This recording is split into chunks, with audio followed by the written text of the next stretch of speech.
Christ Triumphant, a devotional of Ellen G. White. January 30. Abel's offering represented Christ's sacrifice. Genesis 4, verse 6 and 7. Why art thou wroth, and why is thy countenance fallen? If thou doest well, shalt thou not be accepted, and if thou doest not well, sin lieth at the door. In the working of God's people there are always times of test and trial, and God does not design that we shall shield men and women and youth from the liabilities that test the character. God will reveal His workings and will supply His attributes to the humble people who are seeking Him. Satan will also reveal his workings and will supply every soul he tempts with his attributes, his evil surmisings, his evil speaking and accusing of the brethren. From this condition of things the Lord cannot possibly shield those who place themselves on the enemy's side, for God does not compel the human mind.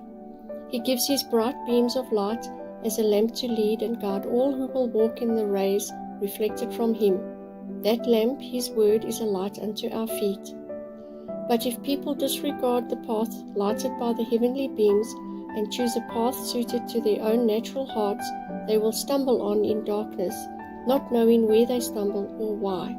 They will accuse and hate the very ones who make straight paths for their feet. The history of Cain and Abel will be repeated. Cain insisted on carrying out his own plans in his offering to the Lord. Abel was steadfast in carrying out the directions of the Lord. He would not be converted in Cain's way.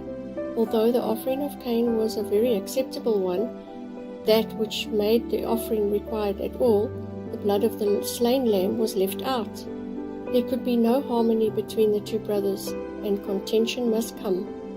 Abel could not concede to Cain without being guilty of disobedience to the special commands of God.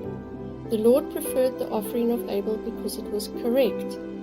His offering was of value because it prefigured the redemption plan of God in the costly offering of His only begotten Son as the hope and salvation of the fallen race. Cain was very angry when God accepted the offering of Abel and gave no sign that He recognized the offering of Cain, because it left out the true figure, the representation of the world's Redeemer. But the Lord did not give up His way and will to conciliate Cain. He reasoned with him, Why art thou wroth, and why is thy countenance fallen? For if thou doest well, shalt thou not be accepted, and if thou doest not well, sin lieth at the door. Letter 16, 1897.